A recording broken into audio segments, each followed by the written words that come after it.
दोस्तों, आप थंबनेल से समझ ही गए होंगे कि जो आज का टॉपिक है वो क्रिमिनल लॉ के ऊपर है। अमित शाह जी द्वारा 11 अगस्त 2023 को पार्लियामेंट के अंदर 3 नए बिलों को इंट्रोड्यूस किया गया, जिसके द्वारा क्रिमिनल लॉ को टोटली चेंज कर दिया जाएगा।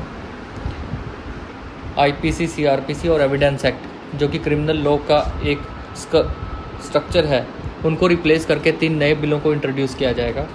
3 नए बिलों का जो नाम है वो इस प्रकार है। द भारतीय न्याय संहिता बिल जो आईपीसी को रिप्लेस करेगा, द भारतीय नागरिक सुरक्षा संहिता बिल जो सीआरपीसी को रिप्लेस करेगा, द भारतीय साक्ष्य बिल जो एविडेंस एक्ट को रिप्लेस करेगा। आईपीसी के अंदर प्रावधान दिया गया है जिसमें कि कुछ जुर्म और उनकी सेंटेंस और उनके पेनल्टीज़ का जिक्र किया गया है, कन्विक्शन का जिक्र किया गया है, एक्सेप्शन दिए हुए हैं उसके अंदर कुछ केसेस के। CrPC is a process by which the enforcement of this act will happen. और एविडेंस एक्ट जो कि किस तरह की एविडेंस लीड की जाएगी, किस तरह के केस में, किस सेक्शन में, ये एविडेंस एक्ट के अंदर होता था, जो कि अब अगर ये तीनों बिल पास होते हैं तो इन तीनों बिलों के थ्रू होगा, जिसके थ्रू जो बीजेपी गवर्नमेंट है थ्रू अमित शाह जिन्होंने पार्लियामेंट के अंदर कुछ बताए हैं, कुछ पॉइंट्स, उन पॉइंट्स कुछ इस प्रकार हैं।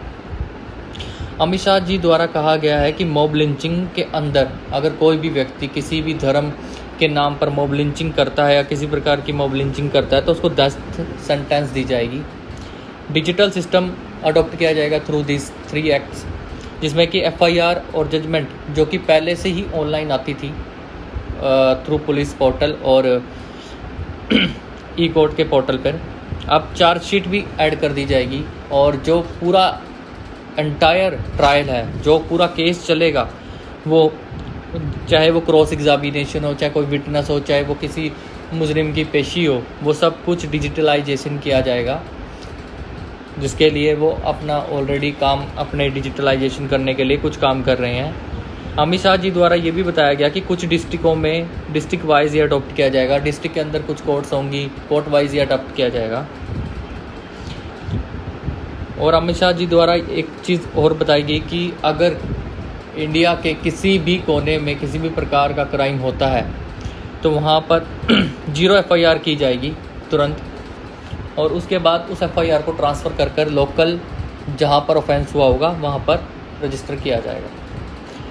और सेक्सुअल केसेस में अगर हस्बैंड वाइफ आपस में इंटरकोर्स करते हैं तो हस्बैंड पर रेप का कोई भी चार्जेस नहीं लगेगा अगर उसकी वाइफ माइनर नहीं है तो।